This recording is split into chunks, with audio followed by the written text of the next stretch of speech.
siempre está enmarcada, mis hermanos, en su contexto histórico, en su contexto de por qué Dios dio esta revelación. Y si nosotros entendemos lo que la audiencia original escuchó, cuando escuchó este mensaje por primera vez, realmente entendemos para qué fue escrito. Entonces, es un libro famoso en nuestras Biblias. ¿Por qué? Porque es un libro donde Dios va donde uno de sus profetas, uno de sus hombres santos, y les dice ¿qué? ¿Quién se acuerda? Exacto. Cásate con una prostituta. Y esta prostituta obviamente te va a ser infiel, infiel, infiel. Y él va a usar esta imagen durante todo el libro para mostrar de que Dios es ese esposo fiel casado con un pueblo infiel que constantemente le es infiel, que constantemente le lastima, que constantemente está haciendo cosas que rompe su corazón, hermanos. ¿Y qué hace Dios? ¿Nos vemos? No. Dios en su gran amor y misericordia mantiene ese amor fiel, pese a que su pueblo es infiel, mis hermanos. Ahora, este libro es un libro muy hermoso por muchos motivos, como la Biblia lo es, pero algo que me impacta de este libro específicamente es que es un libro de grandes contrastes. Tenemos un libro donde tenemos una prostituta casada con un hombre piadoso. Vemos pecado sexual horrible al lado de pureza. Vemos infidelidad, fidelidad. Vemos esclavitud y redención.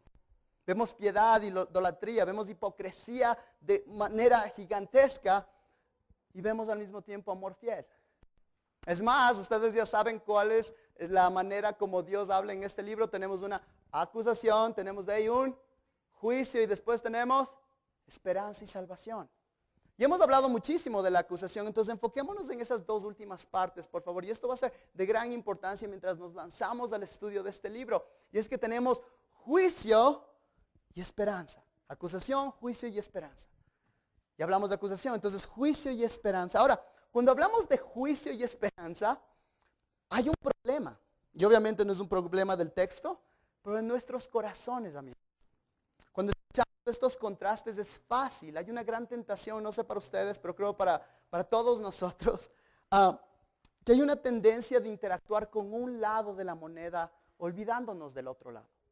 Entonces tú escuchas juicio, salvación, o juicio, esperanza, y es fácil que en tu mente tú digas, parecen que están totalmente distintos, entonces déjame escoger uno o el otro.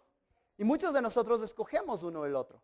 Decimos, ¿sabes qué? Para mí Dios va a ser un Dios de juicio o un Dios de esperanza. Pero la palabra de Dios dice que Dios es un Dios de ambos. ¿No es cierto? Ahora, quiero decir esto al principio. ¿Por qué? Porque hay algo que ha estado pasando últimamente. El día de ayer supuestamente se acababa el mundo. Entonces, hermanos, lo logramos. Pero parte de ese deseo y de parte de lo que se dijo, de esa declaración que se acaba el mundo, estaba conectado con esa idea de que Dios juzga y el final del mundo es el juicio gigantesco de Dios, ¿no es cierto? Y esa es parte de ese juicio de Dios. Hay un énfasis en ese juicio. Y quizás tú creciste en una iglesia o creciste en algún lugar donde había tal énfasis en el juicio de Dios que parecía que te querían poner tanto miedo detrás tuyo que eventualmente tú digas, ya, ahora sí, ya. ¿Qué es que tengo que hacer? Quiero salvarme. Y honestamente tú no querías salvarte porque querías amarle a Cristo, porque querías crecer en la imagen de Cristo, porque Cristo hizo algo por mí, pero era como que yo no quiero que me vaya mal. Entonces, ¿qué es que tengo que hacer? Esta semana a mí me rompió el corazón escuchar esto. Con los desastres naturales a nuestro alrededor, escuché una persona que dijo lo siguiente y me pareció tan duro. Dijo, ¿sí saben por qué el huracán cayó en el sur de la Florida? Si saben por qué ese huracán está pasando por Haití, si saben por qué lo que pasó en este país o en ese país y no en estos otros países, yo me quedé loco y dije, no, ¿por qué? Y esta persona dijo lo siguiente, con buena intención, es una persona linda, pero dijo lo siguiente y dijo, porque en esos lugares no hay tantos cristianos. Y era una imagen de decir, ¿sabes qué? Dios es un Dios de juicio y les va a pegar hasta que ellos se arrepientan. Ahora, obviamente eso no es bíblico. Pero el problema, hermanos, es que escuchamos eso, amigos. Y lo que muchas veces hacemos es, en cambio, ir al otro lado y decimos, no, pero Dios es un Dios de misericordia, Dios es un Dios de amor. Y eso es verdad. Pero poco a poco, en nuestro tiempo, empezamos a llegar a este lado. Estamos en este lado, en un hueco Y ya dijimos, vamos a ver qué dice la palabra y terminamos a veces en el otro hueco, en el cual ahora también escuchas a personas que dicen lo siguiente: Dios es un Dios de amor, es de misericordia. Hasta ahí estamos bíblicos. Después se lanzan a decir, ¿sabes qué? Pero Dios, como es un Dios de amor y misericordia, Él no mandaría nunca a nadie al infierno. Dios ama tanto que es imposible que alguien vaya al infierno. Esa es una idea que nosotros nos hemos hecho. Pero Dios es un Dios de amor. Y si tiene tanto amor, ¿cómo va a mandar a alguien a un lugar de sufrimiento? ¿Han escuchado eso? A veces lo hemos dicho quizás. El día de hoy, mientras empezamos el capítulo 8, vamos a hacer algo un poquito distinto. Y es que vamos a ver que nuestro corazón muchas veces trata de hacer caer en el un lado o en el otro. Y muchas veces de este lado se ve tan feo, se ve tan en el dedo en la nariz, que tú dices, yo no quiero ser de este. Y a veces caemos en este otro lado. Y el capítulo 8 al capítulo 10 va a ser algo distinto. Normalmente vamos despacito, pero aquí vamos a estar del capítulo 8 al 10. Hay muchos temas que ya le hemos visto anteriormente, pero hay algo que a veces no lo hemos pensado tanto. Y es eso: ¿cómo vivimos una vida en la cual hablamos del juicio de Dios y hablamos de la misericordia y amor de Dios, pues los ponemos juntos? ¿Cómo tenemos una perspectiva bíblica en el cual tú y yo podemos caminar nuestro caminar cristiano y decir que mi teología, mi entendimiento de Dios tiene un lugar para entender el juicio de Dios? Una de las cosas que a mí me duele es que yo he compartido el evangelio y a veces no lo he hecho claramente, de tal manera que personas me dicen algo así. Me dicen algo así como que al final todo va a salir bien. Al final Dios va a ver que yo sí soy sincero, entonces no necesito ese evangelio. Y vamos a ver que eso es algo terrible, mis hermanos. Entonces lo primero que vamos a ver una vez más es la certeza del juicio venidero. Entonces oremos. Padre, te quiero pedir, Padre, de que tú me des las palabras, me des el entendimiento y la manera de explicar esto de una manera que sea claramente desde tu palabra, que personas puedan ver que el principio que vamos a ver el día de hoy es un principio literalmente de vida o muerte. No soy digno de poder abrir tu palabra, pero es por tu misericordia y por tu gracia que tengo la oportunidad de hacerlo, Padre. Ayúdanos ahora, inclusive está un poquito de calor aquí, entonces ayúdanos a que eso no sea algo que use el demonio para distraernos, para no interactuar con nuestros corazones, Padre. Ahora tú háblale a tu pueblo, ayúdame a mí quitarme del camino para que Cristo brille, Padre. Te pedimos todo esto en el nombre de Jesús. Amén. Ahora, vamos al principio de nuestra porción. Vamos a ver cómo Dios enmarca esta porción de la palabra de Dios. Entonces, capítulo 8, versículo 1, miren lo que dice. Pon la trompeta a tu boca. Como una águila viene el enemigo contra la casa del Señor, porque han transgredido mi pacto y se han rebelado contra mi ley. La trompeta aquí se refiere al shofar, un instrumento hecho de cuerno de carnero, y se usaba para llamar al pueblo de Dios a la adoración y a la batalla. En cierta manera lo que está haciendo aquí es algo increíble, porque Dios, de una manera realmente sarcástica, Dios está diciendo que suene la alarma, porque el juicio divino está viniendo. Cuando entrabas a una batalla, sonaban esto, y todo el mundo sabía, listos para la batalla. Y lo que está diciendo es, suena esto porque yo vengo a batalla contra ustedes. ¿Cómo? Y miren lo que dice más abajo en la palabra de Dios. Dice, pon la trompeta a tu boca, como un águila viene el enemigo. Algo muy interesante es que aquí tenemos algunas personas que hablan también inglés. Si tú tienes tu Biblia en inglés y tienes una ESV, la English Standard Bible, y si ves en algunas Biblias en español, vas a ver que no traducen la palabra como águila, sino como ¿qué? En inglés dice vulture, como una, ya se me fue la palabra. Exacto, como un buitre, una ave de rapiña. Entonces es tan interesante porque lo que Dios está diciendo es que suene la trompeta, viene la batalla y los buitres empiezan a volar alrededor diciendo, aquí vamos a comer algo. ¿Se dan cuenta qué fuerte esa imagen? Está diciendo, cuando el juicio de Dios viene, los buitres en sí están listos porque saben que Dios va a juzgar, que algo va a pasar. Eso es al principio. Ahora vamos, por favor, al final. Vamos a estar del capítulo 8, 9 y 10. Miren los versículos finales del capítulo 10, por favor.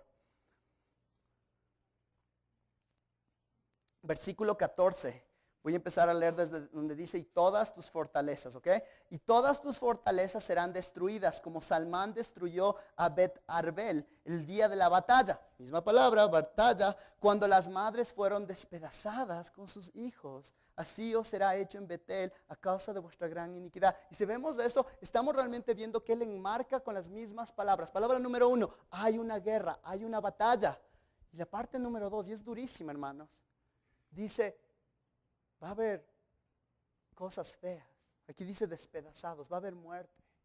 Y es interesantísimo, hermanos, y durísimo, de que en la Biblia nosotros vemos que de ahí, no vamos a ver todos los ejemplos, pero desde el capítulo 8, capítulo 9, capítulo 10, y está en sus apuntes, vas a ver versículo tras versículo, tras versículo, tras versículo, tras versículo, que habla de un juicio eminente. Voy a leer tan solo unos pocos nada más para más o menos ver que lo que está aquí es lo que estamos diciendo. Versículo, ya vimos el versículo 8, capítulo 8, versículo 7, porque siembran viento y recogerán tempestades, eso es juicio. Versículo 8 del capítulo 8, Israel ha sido devorado, ahora están entre las naciones. De ahí nos podemos saltar, hay algunos otros, pero vamos al versículo 13 donde dice, y los castigará por sus pecados, ellos volverán en Egipto. Versículo 14 al final dice, y Judá ha multiplicado ciudades fortificadas, pero yo enviaré fuego a sus ciudades que consumirá su fortaleza. Capítulo 9, versículo 2, ni la era ni el lagar los alimentarán, eso es parte del juicio, no pueden ni comer, y el mosto les faltará. Versículo 3, sino que Efraín volverá a Egipto y en Asiria comerán cosas inmundas, eso es juicio. Versículo 4, todos los que coman se contaminarán. Versículo 4 al final, no entrarán en la casa del Señor. Versículo 6, pues he aquí se irán a causa de la destrucción. Versículo 7, han llegado los días del castigo. Y hermanos, puedo seguir, después vamos al versículo 9, versículo 11, 12, 13, 14, 15, 16, capítulo 10. Está ahí. Está ahí. Ahora, algo muy importante cuando hablamos del castigo de Dios es que Dios es un Dios de amor, ¿verdad? Entonces, cuando Él nos dice que hay un castigo, no es un castigo en el cual dice, salado, ahora sí no tienes nada que hacer. Pero cuando Dios habla de su juicio, habla de su castigo, realmente es un llamado al arrepentimiento. Es un llamado a decir, wow, eso es lo que me espera. Entonces, ¿qué puedo hacer para salvarme de esta ira que viene con seguridad? Y para eso volvemos al capítulo 8. Antes de volver al capítulo 8, miren lo que dice. ¿Cuál es el problema? ¿Cuál es la razón para que Dios quiera juzgarles? Y miren el capítulo 10, versículo 14. Lo voy a leer una vez más. Miren lo que dice. Se levantará un tumulto entre tu pueblo y todas tus fortalezas serán destruidas. Como Salmán destruyó, etcétera, etcétera. Cuando las madres fueron despedazadas con sus hijos. Si subimos antes al versículo 13, miren lo que dice, porque aquí está el motivo por el cual Dios va a traer juicio. Miren el versículo 13, por favor, acompáñenme en el capítulo 10. Habéis arado iniquidad, habéis cegado injusticia. En el idioma original debería decir, habéis tú arado iniquidad, habéis tú cegado injusticia, habéis tú comido fruto de mentira, porque has confiado en tu camino, en la multitud de tus guerreros, se levantará un tumulto entre tu pueblo y todas tus fortalezas, etcétera, etcétera.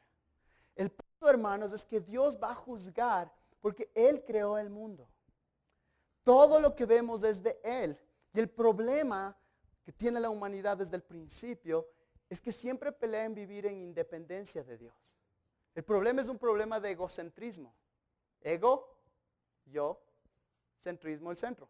La idea es que en vez de tener una perspectiva teocéntrica, con Dios en el centro, decimos, Dios, tranquilo, quítate. Yo quiero estar en el centro. Quiero estar en el centro. Yo sé que tú eres el rey y todo, pero quiero que te quites de ese trono y me dejes que yo me siente en ese trono. Hermanos, si nos ponemos a ver al principio de la Biblia, Adán y Eva, ¿no es cierto? Primer pecado. Versículo 4 de Génesis 3 dice, y no necesitan ir ahí. Y la serpiente dijo a la mujer, ciertamente no morirás, pues Dios sabe que el día que comáis serán abiertos vuestros ojos y seréis como Dios, conociendo el bien y el mal. Es lo que estamos hablando. Lo que está pasando aquí es que les dice, tú sabes, ahorita tú vives en una dependencia de Dios. ¿Por qué quieres ser dependiente de Dios? Suéltate, vive libre. Ciertamente lo que va a pasar es que si tú pecas, vas a llegar al nivel de Dios y eso es una gran mentira. Entonces el problema, hermanos, y lo que vamos a ver es que todo esta ira de Dios tiene que ver porque nosotros tratamos de vivir una vida sin Él, pese a que Él nos ha llamado. Y en este caso es el pueblo de Dios que quiere vivir separado. Entonces vamos a ver 3 cosas que pasan y cómo se manifiesta este egocentrismo. Número 1, el egocentrismo se lo ve en cómo buscan líderes. Por favor, acompáñenme en el capítulo 8, versículo 4, y esta vez estamos de un lado a otro. Vamos a tratar ahora sí de mantenernos en el 8 por un rato. Pero miren por favor, capítulo 8, versículo 4. Miren lo que dice al principio. Ellos han puesto reyes, pero no escogidos por mí.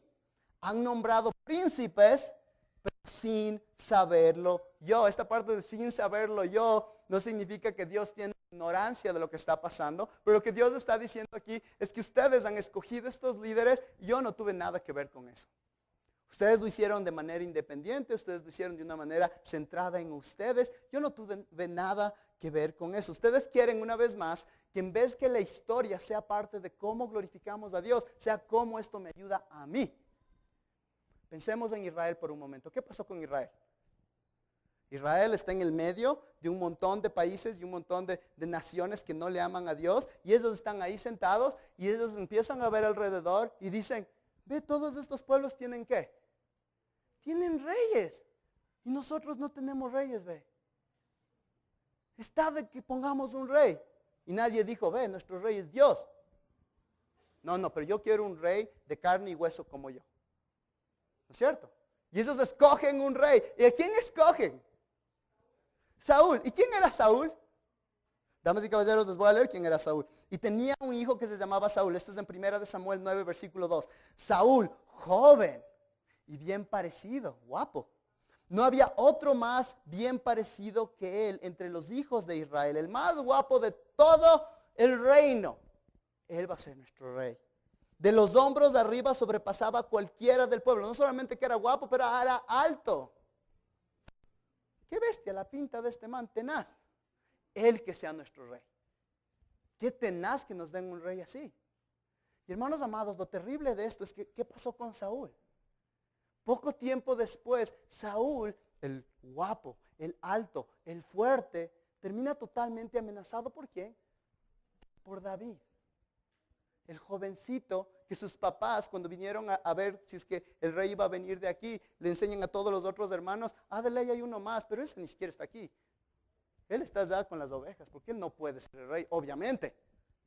En los ojos de nadie hubiera creído en él para ser el rey. Pero de ese David es que Saúl se vuelve totalmente loco, porque él escucha a las mujeres que dicen, y Saúl mató a sus, pero David mató a sus. ¿Cómo puede ser? ¿Qué celos? Yo soy el duro, yo soy el tuco, yo soy el guapo, yo soy el alto. Y este David se está ganando mi gloria. ¿Cuál es la gran diferencia entre los dos? En el un lado tú tienes una persona que en los ojos del mundo tenía todo para ser el líder. En el otro lado tú tienes un varón que en los ojos, ¡ay, casi me mato! Casi ahí termina la historia. En el otro lado tú tienes un David, pastor, que quizás en los ojos del mundo no tenía nada que ofrecer. Pero algo pasó con David. El momento que él escuchó David y Goliat. Llega Goliat y él empieza a hablar, perdón que lo diga, pestes en contra de Dios. Y este hombre, en vez de ver de una manera de yo estoy en el centro, él dice, ¿qué cuidado? Dios está en el centro. ¿Y cómo se atreve este circunciso a hablar así de mi Dios? Él tenía claro que el centro del mundo necesita ser Dios. Y es por eso que él va y Dios lo usa de tal manera. ¿Por qué? ¿Porque él era el tuco? ¿Porque él era el muy inteligente? ¿Porque él era todo eso? No, porque él tenía la perspectiva clara que el centro del mundo es Dios. Y que no iba a dejar que alguien hable así de su Dios, mis hermanos. Ese era el Dios, ese era el líder que Dios quería. Uno que decía, yo tengo una pasión por la gloria de Dios. ¿Y cuál es la aplicación ahora el día de hoy? ¿Cuál es tu perspectiva para ver líderes? Para ver, como decimos, role models. Las personas a las cuales miras, las cuales tú idolatrizas. Normalmente tiene que ver con las personas del primer lado. los que de manera externa se ven muy impresionantes. Y muchos de nosotros vivimos nuestra vida de acuerdo a eso y no basados en lo que dice Dios, que es lo importante, que es un corazón que le busca a Dios. Déjenme darle un ejemplo que me parece triste, pero tan real. Ándate a una librería cristiana el día de hoy. Y ahí se pusieron calladitos. Tú vas a una librería cristiana y estamos pidiéndole al mundo que nos diga cómo deberíamos liderar la iglesia. Hay muchos libros ahora que están en librerías cristianas que tienen un poquito de versículos bíblicos, pero te dicen, pero Harvard, pero Steve Jobs, pero este tipo de cosas, esto funcionó con ellos. Entonces eso metámoslo a la iglesia porque eso es lo que se ve impresionante y eso es lo que va a ayudar al ministerio. Cuando Dios dice, no, yo ya les di eso. Yo quiero carácter, yo quiero amor sacrificial. No, qué aburrido. Hermanos amados, en tu vida el día de hoy, ¿cómo tú construyes tu vida? Cuando tú ves, la palabra de Dios dice, Pablo dijo, sígueme mientras yo sigo a Cristo, ¿no es cierto? Pero nosotros decimos, no, yo no le quiero seguir a esos hermanos, esas hermanas entre nosotros que tienen una vida fiel en el Señor. Yo quiero esas medios superestrellas. Y no vivimos en humildad. Tenemos estándares que no son la verdad, hermanos. Queridos papás del día de hoy aquí. Yo he estado peleando con esto toda esta semana. ¿Quiénes son los ejemplos para tu vida? Honestamente. ¿Son los ejemplos de la palabra de Dios que enseñan una vida basada en el Evangelio, una vida de servicio, una vida que buscan agradarle a Dios? ¿O son los ejemplos personas de negocios, personas de afuera, celebridades, etcétera? Y tú, honestamente, en tu corazón dices, si yo fuera más como esa persona, me iría mejor. La palabra de Dios dice no. Dice no. Hermanos, hermanas, los buitres están volando. Hay certeza que aquellos que viven sin considerar qué es lo que es importante para Dios, con seguridad van a recibir juicio. Número 2. No solamente el egocentrismo de sus líderes, pero el egocentrismo de buscar protección en lugares equivocados. Versículos 7 al 10 del capítulo 8. Dicen, porque siembran viento y recogerán tempestades. El trigo no tiene espigas, no da grano. Y si lo diera, se lo tragarían los extraños. Israel ha sido devorado ahora hasta entre las naciones. Como vasija que nadie se deleita, porque ellos han subido a Siria. Como asno montés solidario, Efraín alquiló amantes. ¿Qué es lo que está pasando aquí? Una vez más. El pueblo de Dios está ahí metido en un lugar geográfico y a su alrededor hay un montón de pueblos, de personas, de naciones que no le siguen a Dios. Y ellos se empiezan a dar cuenta y dicen, estamos aquí, todo el mundo nos está quedando viendo mal. El rato menos pensado estos manes nos atacan. ¿Y qué va a pasar si nos atacan? Se van a quedar con nuestra tierra, todo nuestro estilo de vida va a cambiar, hasta capaz que terminamos siendo como en Egipto. ¿Se acuerdan hace tiempo? ¿Se acuerdan, hermanos? Sí, terminamos siendo esclavos. No, eso no puede pasar. ¿Qué hacemos? Y a alguien se le ocurre la brillante idea y dice, hagámonos panas de los manos. Hagamos alianzas con ellos, pues. O sea, si somos amigos, obviamente no te van a atacar. Hagamos alianzas, vamos y decimos, oye, hagámonos alianzas. Y yo sé que vos le sigues a un Dios medio raro, pero el mío es bien parecido. Honestamente, somos iguales realmente. Entonces empiezas a hacer concesiones y empiezas a tener esa amistad. Ahora Dios dice dos cosas con respecto. Número 1, Él le había dicho al pueblo de Israel claramente que ¿qué hagan? Que no hagan. Que no se mezclen con otras naciones, ¿no es cierto? ¿Por qué? Porque somos hechos los duros, los separados. No, porque Él sabía que el momento que el pueblo de Israel se una con las otras naciones, iban a terminar esas otras naciones influenciando cómo iban a adorar. Entonces, de lo que su corazón debía estar enfocado en Dios, ahora es, me enfoco en Dios, pero ¿a quién es que tú le adoras? ¿A la montaña? Dios creó las montañas, entonces mezclémosle un poquito. Entonces ese otro Dios, esa estatua, mezclémosle también un poquito. Y tú ves que eso empieza a pasar, número 1. Y número 2, y creo que lo más importante de esto, es que el momento que las personas dicen, ahora sí hagamos alianzas, hagamos estos convenios con otras personas, lo que realmente estás diciendo es, Dios no nos va a proteger. Y como Dios no nos va a proteger y se ha olvidado de nosotros, más vale que nosotros nos pongamos pilas y hagamos algo nosotros mismos. Porque Dios no nos va a proteger. ¿Eso es verdad, hermanos? ¿Eso es verdad, hermanos? No es cierto. Miren lo que dice Dios. Y esto es increíble cómo Dios va a responder a este gran plan.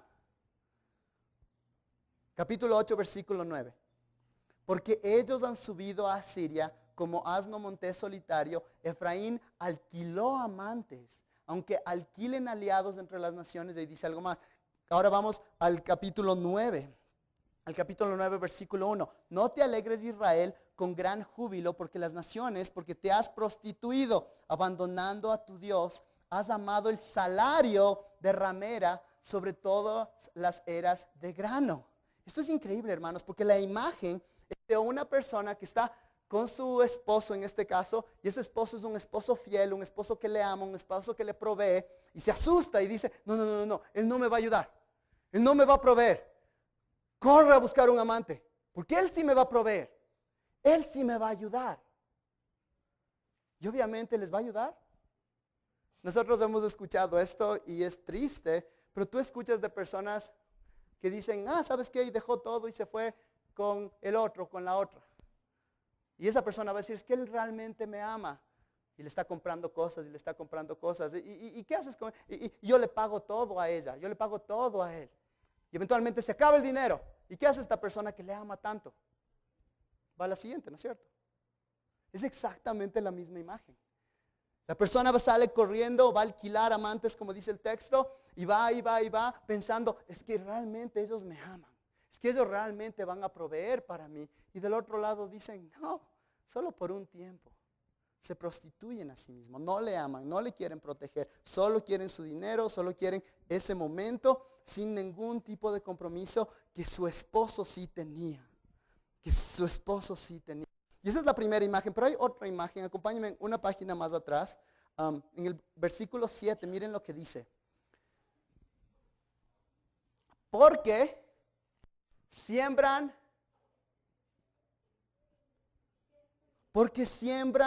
viento. ¿Alguna vez han visto a alguien sembrar el viento?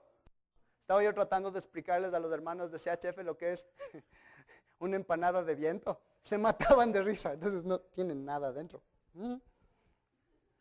El punto aquí, hermanos, es que tú no le vas a ver a una persona en su lugar diciendo, aquí es viento. Tú dirías, ¿qué estás haciendo? Eso es inútil, estás perdiendo tu tiempo. Y la imagen que Dios está diciendo aquí es que esas alianzas, esas grandes ideas de hacernos amigos con esas personas, parecían que iban a ayudarte, ¿no es cierto? Pero miren lo que dice, porque siembran viento. Primera cosa, son inútiles. Pero número 2, pero recogerán tempestades. Lo único que van a poder sacar de esa sembría es ¿qué? Un huracán. ¿Por qué? Porque ellos piensan que, ok, mientras yo haga esto, todo va a salir bien. Pero no pueden controlarle a Siria. No pueden controlar a las otras personas. Esas otras personas no tienen ningún tipo de compromiso con ellos. Entonces ellos al final les van a dar la espalda y les van a atacar de todas maneras, que era lo que ellos no querían que pasen. Es totalmente triste, mis hermanos. No puedes controlar a Siria. No puedes controlar el corazón de una persona que tiene su norte totalmente distinto. No puedes controlar y decirles, bueno, pero esa era nuestra alianza, nunca funcionó. Y además hay un punto importante aquí, de que Dios dijo que iba a pasar. Dios dice, yo te dije que te iban a atacar. Si vemos en el texto, en el versículo 13 del capítulo 8, en el versículo 3, en el versículo 6 del capítulo 9, vemos referencias a Egipto. ¿Qué era Egipto, hermanos? Era el lugar de esclavitud, ¿no es cierto? Lo increíble aquí es que Dios va a usar el juicio de estas personas, del ataque de estas personas, de la invasión de estas personas, pese a que el pueblo trata de todas sus maneras posibles, humanamente, tratar de mantenerlos fuera y de controlar la situación, dice, puedes hacer lo que quieras, pero aún así te van a atacar, porque yo voy a usar esos ataques para que tú te acuerdes que yo soy el único que puede proveer. Hoy día hacemos lo mismo. Jesús dijo en Juan 16, capítulo 36, estas cosas os he hablado para que en mí tengan paz. ¿En quién tenemos paz? En Él, no en nuestras alianzas. En el mundo tenéis tribulación, pero confiad, yo he vencido al mundo. Esta parte me pega tan duro porque dice, en el mundo vas a tener tribulación. Y muchos de nosotros tratamos de mover nuestra vida de tal manera en la cual queremos decirle, Dios, para mí nunca me des ningún tipo de dificultad, ningún tipo de tribulación. Y la promesa de Dios no es una vida sin problemas, pero es que en el medio de esos problemas Dios te va a sostener. Dios te va a sostener, Dios va a estar contigo. Y Él va a estar ahí en todos esos momentos, mis hermanos. Hermanos, hay una gran tentación, hermanas, de correr, porque diríamos Israel, qué terrible, qué infiel. Pero creo que es verdad que tenemos una tentación de correr a amantes que prometen darnos las cosas que solo Dios nos puede dar, ¿no es cierto? En el momento de dificultad corremos alguna cosa. Y en ese proceso nos prostituimos pensando que en realidad esos ídolos nos aman. En realidad eso a lo que corrí me va a ayudar. Y tú sabes que no te va a ayudar. Dios dice que no te va a ayudar. Salmo 146:3 dice, no confiéis en príncipes, ni en hijo de hombre en quien no hay salvación. Te pregunto algo y me pregunto a mí mismo. ¿Cuál es tu estrategia para cuidarte a ti mismo hoy? ¿Corremos a Dios primero? ¿O primero tenemos otras opciones y después a Dios? Muchas veces en mi corazón yo veo que trato de tener, y esto no significa que no vivimos de una manera sabia, no estamos hablando de eso, pero sabemos que al final Dios es el único que nos puede proteger. Dios es el único que nos puede proteger. El mundo gira alrededor de Dios, no alrededor mío, y Dios puede estar usando una de esas situaciones que me aterroriza. ¿Para qué? Para formar la imagen de su Hijo en mí. Y pese a que puede ser algo durísimo, Dios lo puede usar para su gloria, para sus propósitos. Cuando empiezas a tener esa imagen de la vida cambia totalmente y puedes estar con Pablo. Pablo le pasó todo lo malo. Tú puedes ver en el libro de Filipenses. Y él al final se termina gloriando, termina en gozo. Y el día de hoy no sé dónde estés, mi querido hermano. No sé en qué momento de tu vida estés en este momento. Puede haber dificultades para ti. Y tú estás tan frustrado porque hiciste todo lo posible para cuidarte de esa dificultad. Y aún así pasó. Recuerda que Dios es soberano. Recuerda que Dios puede estar usando la misma cosa que te está pinchando. No para pincharte, para botarte, para aplastarte, sino para formar la imagen de su Hijo en ti. Para que años de aquí tú puedas estar con otras personas en las cuales les puedas aconsejar, les puedas animar, les puedas ayudar a que vean que Cristo está presente, inclusive en los momentos más difíciles de tu vida. Recuerda, esta no es nuestra casa. Ahora, mientras hablamos de esto, yo creo que es importante darnos cuenta de que el juicio no es algo que ojalá pase. Por favor, pongan sus ojos en el versículo 8 del capítulo 8. Miren lo que dice, y esto me pareció extraordinariamente espeluznante. Versículo 8 dice, Israel ha sido devorado. Un ratito. ¿Ha sido? No está diciendo será. Es tan interesante de que el texto cambia. Lo que estaba haciendo aquí el profeta está diciendo de que este juicio es tan seguro lo que va a pasar. Y vemos que pasó eventualmente el pueblo judío, los asirios vienen y toman su pueblo, terminan en una situación terrible y esto pasa. Pero lo que Dios está haciendo aquí es de que el juicio es tan seguro que Él lo está escribiendo como que si ya hubiera pasado. Nosotros a veces pensamos que no va a pasar nada, Dios ya le pasa, está medio enojado ahorita, pero dale un tiempito ya. Dios está diciendo va a pasar. De ahí si es que tú vas a la siguiente página, si estás en el capítulo 8, versículo 10, versículo 13, en el capítulo 10, versículo 2, tú ves que usa la palabra ahora. Aunque alquilen aliados entre las naciones, ahora. Pero el Señor no se ha complacido de ellas. Ahora se acordará de su iniquidad. Versículo 2 del capítulo 10. Su corazón es infiel. Ahora serán hallados culpables. Hermanos amados, a veces nosotros asumimos que tenemos tiempo. ¿No es cierto? ¿Han escuchado eso? De que personas dicen, sí, jóvenes especialmente. Yo no me comprometo con Dios porque tengo tiempo. Eventualmente ahí sí me voy a comprometer. Pero es tan increíble que la palabra de Dios habla de ese juicio como que tú no sabes qué puede pasar en este momento. En este momento.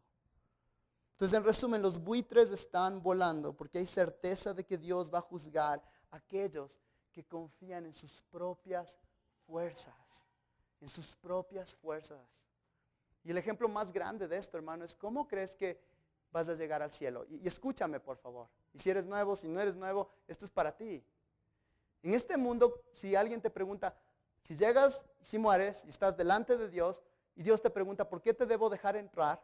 La mayoría de personas normalmente religiosas dicen, porque soy buena persona. Obvio. Porque ayudo a la gente. Déjame entrar. Y una vez más es exactamente lo mismo. Personas apuntan a lo que ellos pueden hacer y no a lo que Dios ha hecho. Otra vez, estamos basando nuestra salvación, estamos basando nuestra bondad en nuestros propios estándares y no en lo que dice Dios. Y es por eso que Dios mandó a Cristo a morir por nosotros.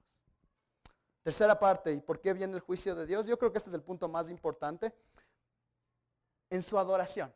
Hay egocentrismo en su adoración.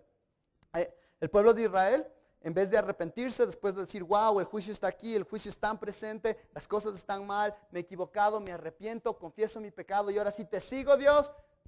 ¿Hacen eso? ¿Qué hacen?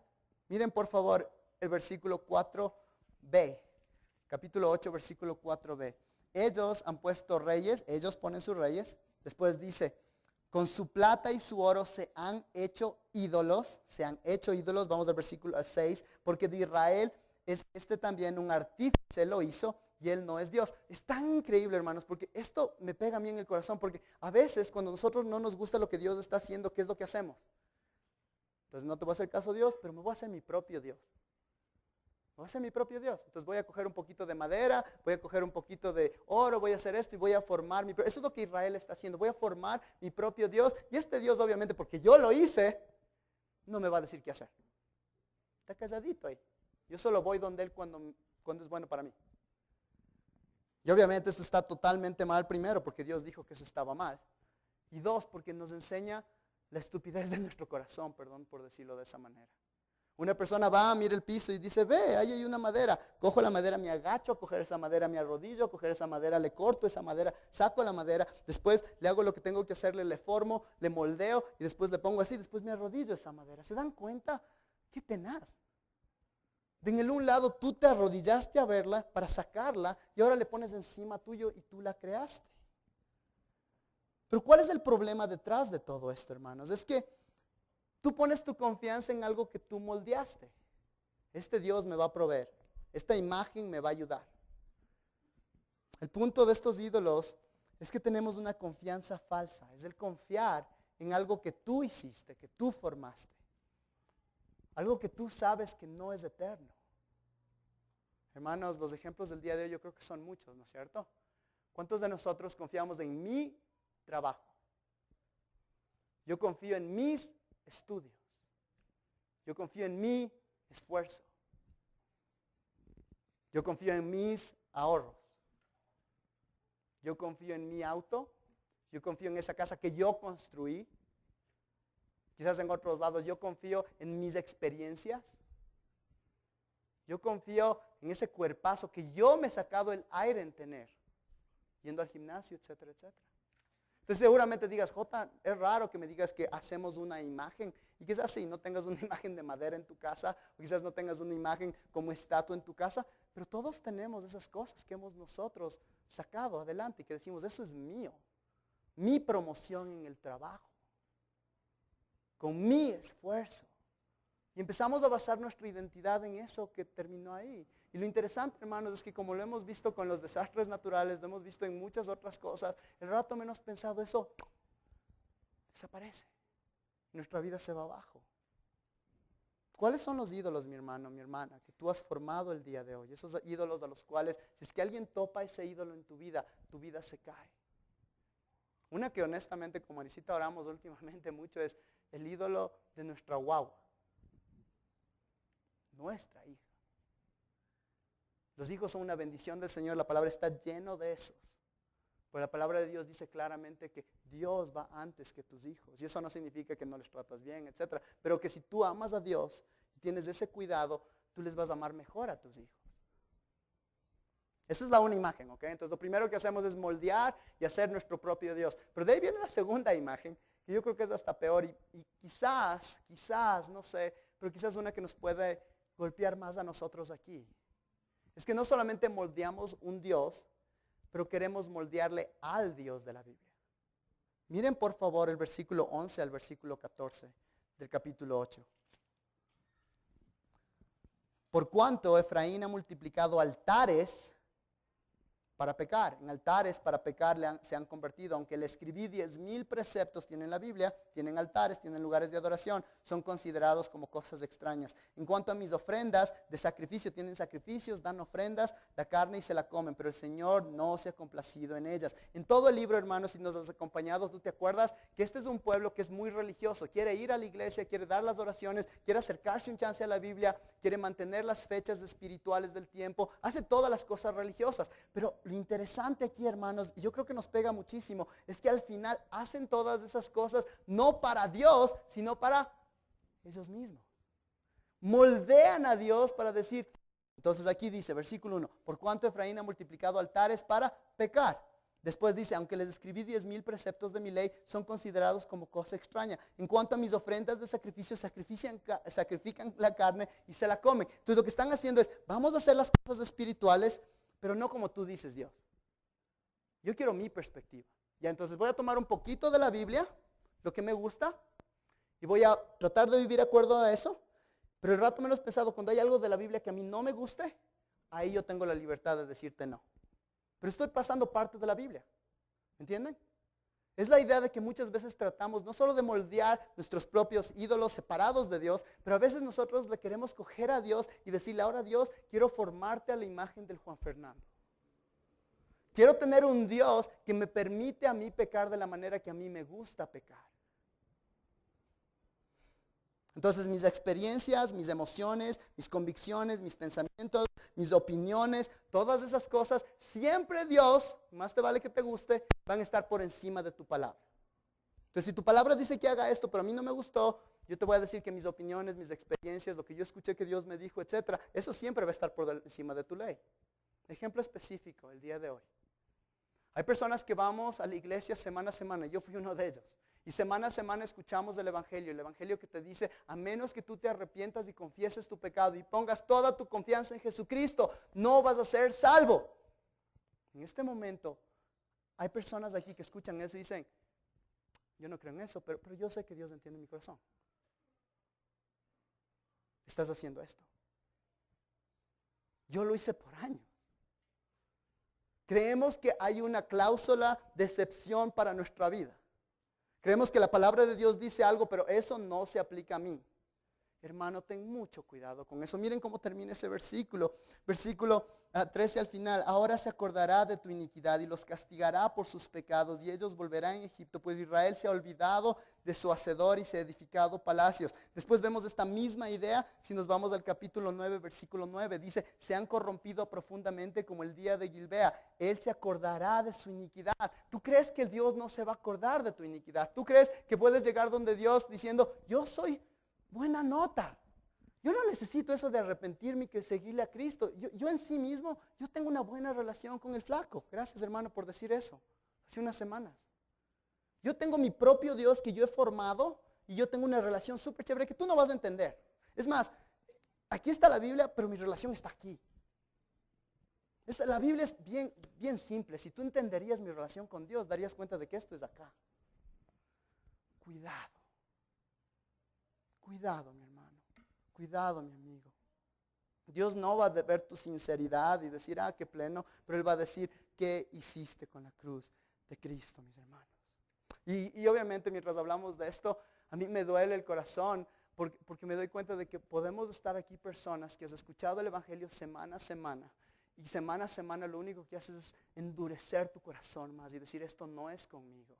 Y Dios no me va a juzgar. Y tú dices, ¿cuál es el ciclo de este libro? Acusación, juicio, esperanza. Ya. Entonces, esperanza.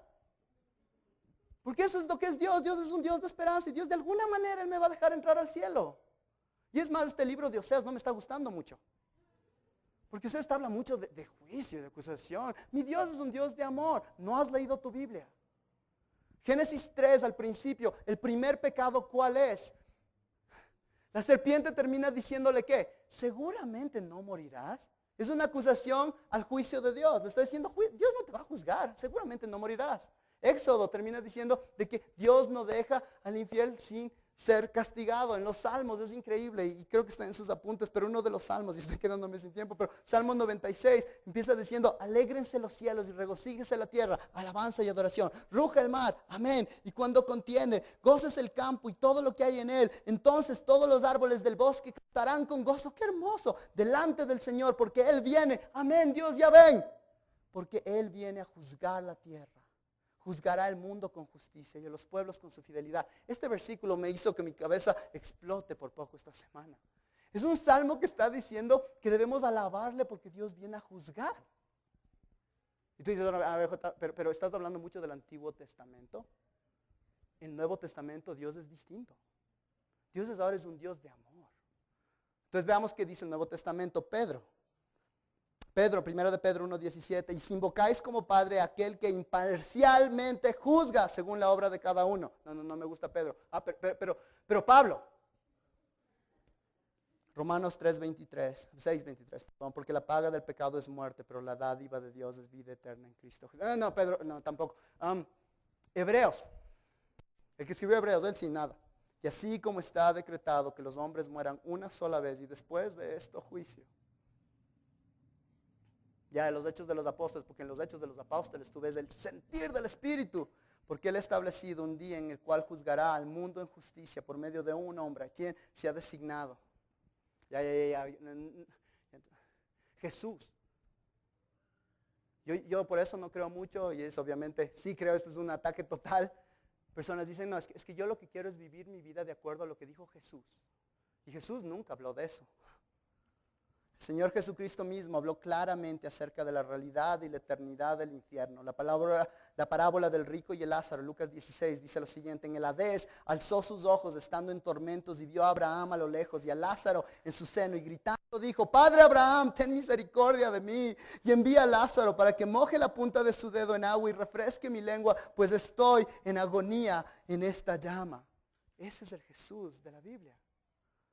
Pero no solo esta parábola, nadie ha usado tantas palabras para expresar lo terrible que es el infierno como Jesús. El infierno, el fuego del infierno, la condenación del infierno, la condenación eterna, la resurrección de la condenación, el fuego eterno, el lugar de tormentos, de destrucción, de total oscuridad, del gusano que nunca muere, del fuego que nunca se apaga, las lágrimas, los lamentos y el crujir de dientes y castigo eterno.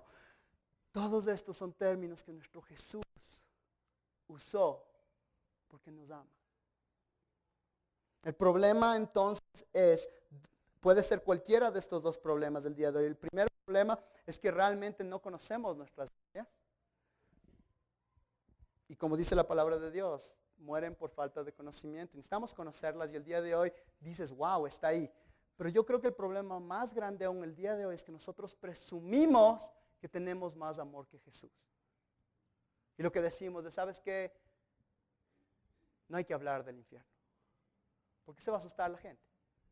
Y decimos de esa manera que nosotros tenemos más autoridad que Jesús, que amamos más que Jesús. Déjenme leerles unas palabras que a mí me pegaron muchísimo esta semana y son del pastor J.C. Ryle, y dice: fuera con las miserables tonterías que dice la gente en la actualidad, que nos dice que los ministros del Evangelio nunca deberían hablar del infierno. No hacen más que mostrar su propia ignorancia, su propia falta de sinceridad cuando hablan de este modo. Nadie puede leer sinceramente los 4 evangelios y no ver que el que quiere seguir el ejemplo de Cristo tiene que hablar del infierno. Entonces, 2 aplicaciones del día de hoy. La primera: ¿tiene tu teología, tiene tu vista de Dios un lugar para el infierno? Y no estamos diciéndolo obviamente en el hueco, y vamos a hablar de eso en un ratito. Y es más, todo el capítulo 11 habla de la misericordia de Dios y necesitamos realmente entender su juicio para poder entender el mensaje de la próxima semana, si el Señor nos lo permite. Y miren estas palabras, hermanos. Otra vez, J.C. Ryle dice lo siguiente: Dios sabe que nunca hablo del infierno sin dolor y sufrimiento.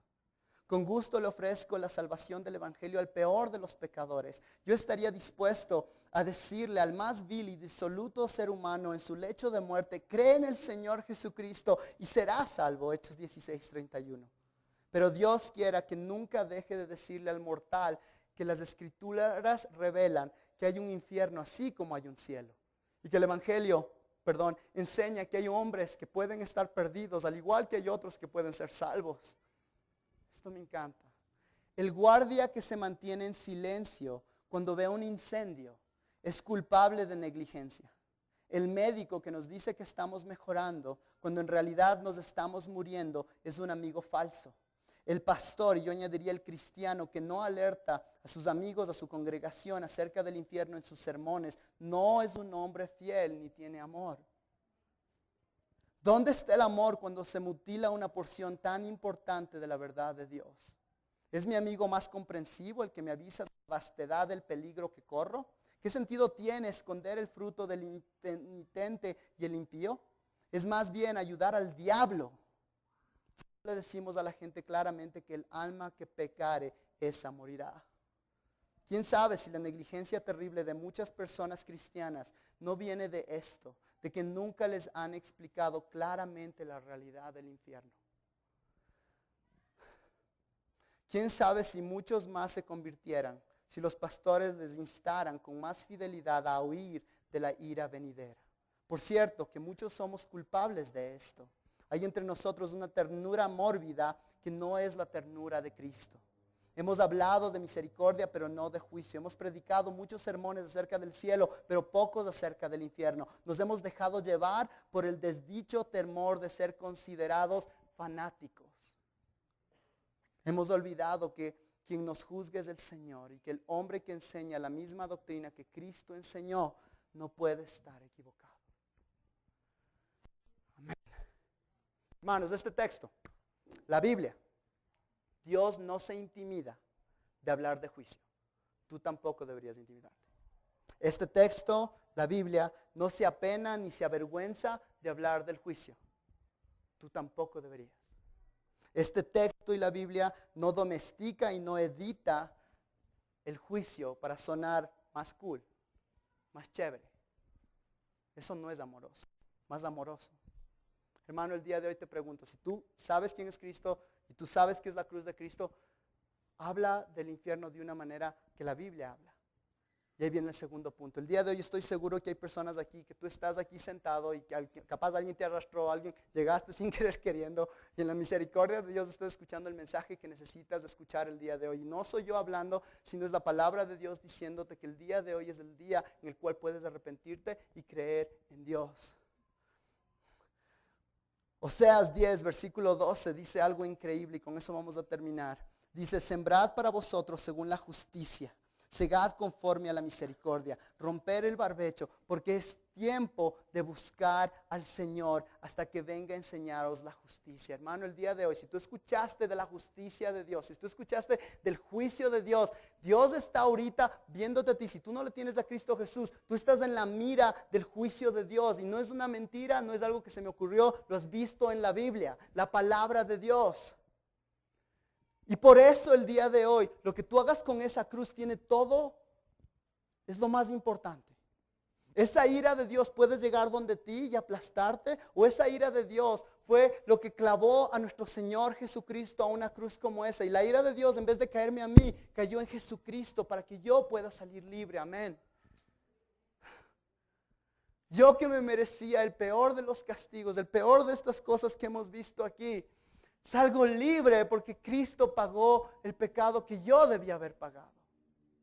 Y el día de hoy, mi querido amigo, tienes una decisión que hacer. O el día de hoy sales de aquí y sigues con tu vida diciendo, ¿sabes qué? Yo voy a basar mi vida en lo que yo quiero. O el día de hoy le permites que Dios cambie tu corazón, que Dios te dé arrepentimiento. Tú confiesas tus pecados y le dices, después de que he visto lo que tú hiciste en esa cruz, lo mínimo que puedo hacer es seguirte a ti. Y Él promete que te va a dar un nuevo corazón y una nueva manera de ver el mundo. Y ahora le puedes seguir a Él. Y ya no eres más un hijo de ira. Ya no eres más, ya no ves más esos buitres alrededor tuyo. Porque eso está pasando ahorita. Si no los veas, está pasando si tú no tienes a Cristo. Y el día de hoy terminamos con eso. Terminamos con un llamado el día de hoy.